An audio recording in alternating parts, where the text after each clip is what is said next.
नमस्कार, India news 53 के तमाम दर्शकों का स्वागत है और आपके साथ मैं हूं फारूक। आइए नज़र डालते हैं आज की खास खबरों पर। शुक्रवार को शिकारपुरा थाना क्षेत्र अंतर्गत अतिक्रमण हटाने गए निगम के अमले के साथ शामिल उपयंत्री पर अतिक्रमणकारी महिलाओं और पुरुषों ने हमला कर दिया। पुलिस ने इसमें मामला दर्ज कर आरोपियों को गिरफ्तार कर लिया है।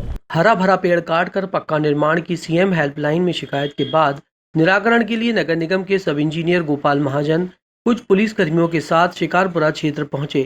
यहां जैसे ही गोपाल महाजन ने अतिक्रमण हटाना शुरू किया, उसी दौरान अतिक्रमणकारियों ने गोपाल महाजन के साथ विवाद कर उन्हें घेर लिया और बात मारपीट तक पहुंच गई। हालांकि कुछ पुलिस जवान साथ में थे, लेकिन वे भी भीड़ के आगे कुछ नहीं कर पाए। गोपाल महाजन को अपनी जान बचाकर वहां से हटना पड़ा। गौरतलब है कि पूर्व में भी बस स्टैंड क्षेत्र में अतिक्रमणकारियों द्वारा गोपाल महाजन और नगर निगम के अमले के साथ मारपीट की गई थी। खैर, पुलिस ने इस पूरे मामले में 2 महिलाओं समेत 5 आरोपियों पर शासकीय कार्य में बाधा, बलवा, मारपीट का केस दर्ज कर लिया है। मामला थाना शिकारपुरा क्षेत्र के खिरनी वाली मस्जिद के पास का है। घटना के दौरान लोगों की भीड़ इकट्ठा हो गई। बड़ी मुश्किल से गोपाल महाजन को अपने आप को बचाते हुए वहां से हटना पड़ा। पुलिस ने आरोपी राजू उर्फ जावेद, आरोपी शेख जावेद, आरोपी रोशन बी और शहनाज बी, आरोपी हारून को गिरफ्तार कर लिया है, जिन्हें मेडिकल के लिए जिला अस्पताल पहुंचाया गया है। मामले की जांच शुरू हो गई है। गोपाल महाजन ने कहा कि ऐसी घटना ना हो, इसके लिए उन्हें सुरक्षा प्रदान की जाए। शिकारपुरा थाना प्रभारी राजेश दुबे ने कहा कि आरोपियों के खिलाफ दंडात्मक कार्रवाई की गई है। आदेशानुसार हम अतिक्रमण जिला प्रशासन के साथ एवं पुलिस बल के साथ शिकारपुरा में खिरनी वाली दरगाह के पास शासकीय नजुल जमीन पे जो अतिक्रमणकर्ताओं द्वारा शेख हारून और अन्य द्वारा जो अतिक्रमण किया गया था, वो अतिक्रमण तोड़कर मुक्त भूमि रिक्त करने गए थे हम जिला प्रशासन और पुलिस प्रशासन के साथ। परंतु अतिक्रमण के पहले तो घंटा 2 घंटा उनको सबको समझाइश दी कि भाई ये दिक्कत नहीं हो, ये अतिक्रमण है, ये है। समझाइश देने के बाद भी वो नहीं माने और अतिक्रमण तोड़ने के उपरांत मेरे ऊपर जानलेवा हमला किया, मेरे को गंदी गंदी गालियाँ दी, मारपीट की, मेरा चश्मा गिरा निकाल लिया और मेरे साथ बहुत अभद्रता व्यक्त की। अभी मैंने कल यहाँ FIR की, मेरा बयान दर्ज करने में शिकारपुरा थाने आया हूँ और कलेक्टर साहब और SP साहब का बड़ा ही और कमिश्नर साहब का बड़ा अच्छा सहयोग रहा कि मुजरिमों को तत्काल गिरफ्तार कर लिया गया। निगम के उपयंत्री श्री गोपाल महाजन थाना शिकारपुरा क्षेत्राधिकार के अंतर्गत अतिक्रमण हटाने के लिए गए थे। इनके साथ राजस्व और पुलिस का हमला भी था।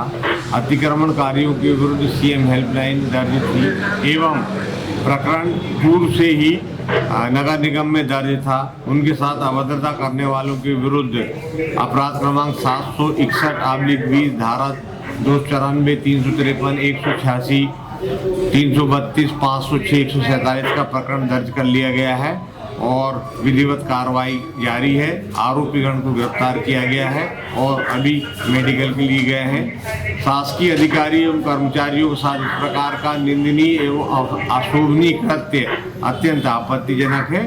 सख्त और विधिवत कार्रवाई। शहर के सिंधीपुरा में शिया समाज द्वारा आयोजित सामूहिक विवाह के आयोजन में समाज के 14 जोड़ों का निकाह करवाया गया।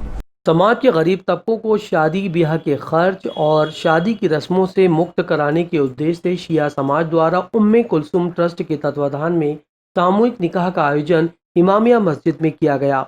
इस कार्यक्रम में 14 जोड़ों का मौलाना करीम नाजिम अचलपुर और मौलाना मुबिन हैदर बुरहानपुर के द्वारा निकाह की सभी रस्मों को अंजाम दिया गया। समाज के जॉनी पहलवान ने कहा कि समाज में गरीबों की मदद के लिए उम्मे कुलसुम ट्रस्ट भावनगर गुजरात के तत्वाधान में सामूहिक निकाह का आयोजन किया गया है, जिसमें समाज के युवाओं का सामूहिक निकाह कराया गया। इस मौके पर समाज के सभी पदाधिकारी, बुरहानपुर विधायक ठाकुर सुरेंद्र सिंह मौजूद रहे। आज इज्तिमाई शादी ने सामूहिक विवाह प्रोग्राम किया जाए।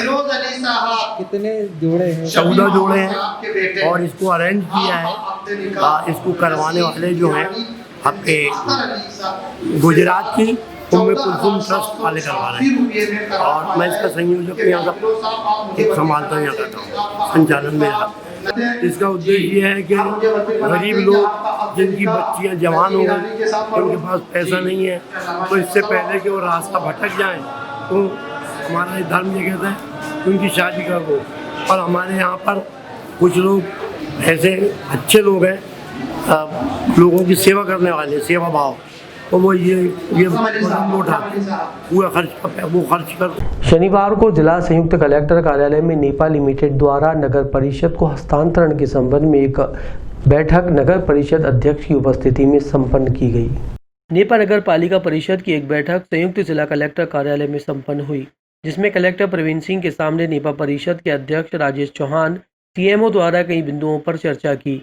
राजेश चौहान ने कहा कि नेपा नगर के लोगों को प्रधानमंत्री आवास योजना का लाभ नहीं मिल रहा है।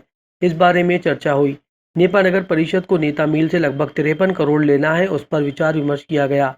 नेपा लिमिटेड के निकाय क्षेत्र में 2211 क्वार्टर और नेपा लिमिटेड की भूमि भवनों में 3483 नल कनेक्शन है, जिसमें केवल 70 नल कनेक्शन का ही निकाय को जलकर 70 रुपये प्रति माह प्राप्त हो रहा है, जबकि नेपा लिमिटेड द्वारा प्रति माह लगभग 9 लाख का पानी चार्ज मिलने का भुगतान प्राप्त हो रहा है। क्वार्टरों का सांकेतिक कर, संपत्ति कर और जलकर आदि की कोई भी राशि प्राप्त नहीं हो पा रही है। इन सभी बिंदुओं को लेकर बैठक में विचार विमर्श किया गया। आज कलेक्टर साहब ने जो है नेपा मिल्स के जितने अधिकारी हैं, सीएमओ साहब है, नगर पालिका अध्यक्ष और हमारा जो एक बहुत बड़ी योजना 34 करोड़ रुपये की चल रही है नल जल योजना, उस नल जल योजना के जो वहाँ पर उसके लिए ज़मीन मिलना है, नेपा मिल से लेना है, उस संबंध में आज कलेक्टर साहब ने सभी लोगों को मीटिंग में बुलाया था। तो करीबन हमारे 8-9 बिंदु हैं, बहुत सारे बिंदु हैं, जिसमें हमारे जो नेपा मिल से पैसा लेना है 48 करोड़ रुपये, उस विषय पर चर्चा हुई। मूलभूत सुविधाएं जो नगर पालिका देख रही है उसके एवज में 350 एकड़ ज़मीन जो हमको नेपा मिल से लेना है उस पर चर्चा हुई। और बहुत सारे विषय जैसे नेपा नगर में प्रधानमंत्री आवास योजना का लाभ लोगों को नहीं मिल पा रहा है, तो वो ज़मीन नेपा मिल की है, तो उनसे एनओसी लेकर हम नेपा नगर के वासियों को भी प्रधानमंत्री आवास योजना का लाभ देना चाहते हैं, उस पर भी हमारी चर्चा हुई। स्थानीय बस स्टैंड क्षेत्र में उस वक्त हड़कंप मच गया जब एक भागते हुए शख्स के पीछे कुछ लोग चोर चोर कहकर दौड़ने लगे और उसे पकड़कर पुलिस के हवाले कर दिया। बस स्टैंड क्षेत्र में उस वक्त हड़कंप मच गया जब अचानक एक युवक भाग रहा था और लोग उसे चोर चोर कह के उसके पीछे दौड़ने लगे। युवक को घेर कर कुछ लोगों ने उसे की पिटाई की। इसके बाद कुछ समझदार लोगों ने युवक को बस स्टैंड पर बने पुलिस सहायता केंद्र ले जाकर पुलिस को सौंप दिया। बताया गया कि युवक चोरी कर भाग रहा था, सभी पब्लिक उसके पीछे भागने लगी। इस घटना के बाद बस स्टैंड क्षेत्र पर अफरा तफरी का माहौल बन गया। जिला छिंदवाड़ा में जिला कांग्रेस सेवा दल के कार्यकर्ताओं ने देश भर के किसानों द्वारा किए जा रहे आंदोलन का समर्थन करते हुए एक ज्ञापन महामहिम राष्ट्रपति के नाम का सौंपा। जिला छिंदवाड़ा में जिला कांग्रेस सेवा दल द्वारा किसानों के सम्मान में जिला अध्यक्ष सुरेश कपाले के नेतृत्व में किसानों के आंदोलन का समर्थन किया गया और महामहिम राष्ट्रपति के नाम एक ज्ञापन सौंपा गया, जिसमें किसानों के बिल को रद्द करने की मांग का समर्थन किया गया है। आज जिस प्रकार से किसान बिल आने के बाद से किसानों की आर्थिक स्थिति डावाडोल होने लगी है, इससे पूरे देश में आने वाले समय में खाद्यान्नों का संकट भी आ सकता है। आज मक्के की कीमत छिंदवाड़ा जिले में सरकार के द्वारा भले ही 1850 रखी गई हो, लेकिन मध्य प्रदेश राज्य सरकार के द्वारा खरीदी नहीं होने के कारण मंडियों में किसानों को मात्र 1400 से 1500 के दाम पर अपनी मक्का फसल को बेचना पड़ रहा है और उनकी लागत मूल्य भी नहीं निकल रही है और मजबूरी में उन्हें ये कार्य करना पड़ रहा है। अभी तक पूरे देश में किसानों की अपने खुद की कीमतों को निर्धारित करने वाला कोई संगठन नहीं है, क्योंकि संविधान में जिस प्रकार से केंद्रीय कृषि मंत्री को किसानों के हित के लिए दर्जा दिया गया है, लेकिन केंद्र में बैठी भारतीय जनता पार्टी की सरकार और मध्य प्रदेश में बैठे शिवराज सिंह चौहान के द्वारा किसानों के साथ छल किया जा रहा है। अगर ऐसे में ये किसान हितैषी सरकारें होती तो फिर आंदोलन उग्र क्यों होते। इंडिया न्यूज़ 53 के लिए शेख उबैद की रिपोर्ट। कांग्रेस सेवा दल के तत्वाधान में पूरे मध्य प्रदेश और भारत देश के हमारे अखिल भारतीय कांग्रेस सेवा दल के अध्यक्ष के निर्देश पर जो संसद में किसान विरोधी 3 बिल पास किए गए हैं, जिसके लिए पूरे किसान देश भर में आंदोलनरत हैं, उन तीनों बिल जो किसान विरोधी हैं, उन बिलों को वापस लिए जाने की मांग को लेकर महामहिम राष्ट्रपति जी के नाम से कांग्रेस सेवा दल के हमारे तमाम पदाधिकारियों ने, महिला कांग्रेस सेवा दल, यंग ब्रिगेड और तमाम पदाधिकारियों ने ज्ञापन सौंपा गया है और इस ज्ञापन के माध्यम से यह मांग की गई है कि जो किसान विरोधी बिल हैं उन्हें तत्काल वापस लिए जाए, क्योंकि जो एमएसपी की मांग किसान कर रहे हैं वो एमएसपी की गारंटी अगर वो नहीं दे रहे हैं तो किसानों के लिए बिल लाने की किस बात की ज़रूरत है। अगर ये सरकारें अपने आप को किसान प्रेमी बताती, किसान के पक्ष में बताती है, तो इन बिलों के पक्ष में समर्थन नहीं लेना चाहती है। साथ ही साथ में मध्य प्रदेश सरकार से हम निवेदन करना चाहते हैं, जो मक्का की खरीदी उनके द्वारा समर्थन मूल्य पर नहीं की जा रही है, वो मक्का की खरीदी समर्थन मूल्य पर खरीदी की जावे और जो मक्का के मूल पूर्व में माननीय कमलनाथ जी की सरकार में 1800-1921 रुपये थे, आज वो स्थिति आ गई किसानों को 1100-1200 में भी मक्का बेचने को तैयार है, लेने के लिए कोई तैयार नहीं है। पूरी तरह से किसान ठगा जा रहा है। इस विरोधी नीतियों के खिलाफ में आज कांग्रेस सेवा दल पूरे छिंदवाड़ा जिले में और पूरे मध्य प्रदेश और भारत देश में देश की सरकार के खिलाफ में ज्ञापन दिया जा रहा है। और इस ज्ञापन के माध्यम से हमने मांग की गई है कि राष्ट्रपति जी महोदय तत्काल निर्णय ले और तीनों बिलों को तत्काल वापस ले, ताकि आम जनता को और किसानों को राहत मिल सके और किसानों के हित में निर्णय हो सके। धन्यवाद।